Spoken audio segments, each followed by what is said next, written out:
நிறைய கிறிஸ்தவர்கள் ரட்சிக்கப்பட்டது உண்மை, ஒரு பாயிண்ட்ல மறுதலிச்சு இயேசு தவறன்னு போயிடுறான். ஏன்னு நினைக்கிறீங்க?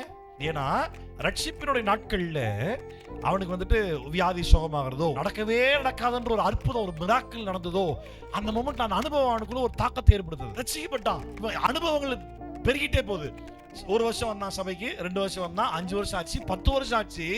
அந்த ரட்சிப்பின் அனுபவம் 10 வருஷத்துக்கு முன்னாடி ஒன்று இருக்குது பாரு, அதே ரட்சிப்பின் அனுபவத்திலேயே இன்னும் இருக்கிறானே தவிர இன்னும் வார்த்தையில போதிக்கப்படவே இல்லை. அவன் சால்வேஷன் எக்ஸ்பீரியன்ஸ் இப்போ அவன் எக்ஸ்பீரியன்ஸ்லயே இருக்குதே தவிர இப்ப அந்த எக்ஸ்பீரியன்ஸ் தாண்டி இப்ப அவன் சால்வேஷன் வேர்ட் ஆஃப் காடுக்குள்ள மாறவே இல்லை. அந்த சால்வேஷனுடைய இம்பாக்டை விட இங்க இவன் லைஃப்ல நடந்த ஒரு ட்ராஜடி, அது எதனால இருக்கலாம். பொண்டாட்டி செத்து போயிட்டா, அப்பா செத்து போயிட்டு, இல்லையா புள்ள நோய் வந்து செத்து போச்சு, ஜோம் பண்ண ஆண்டவர் கேட்கல, அந்த பாயிண்ட்ல அவன் இயேசுவே இல்லை, தேவையில்ல போடான்ட்டு போயிடுறான். அப்ப இது என்ன பண்ணணும்? சபை கூடுதலுக்கு ரெகுலரா வரணும். சபை கூடுகைக்கு வரும்பொழுது ஒவ்வொரு கூடுகையிலும் சத்தியத்தை கற்றுக்கொள்ள வேண்டும்.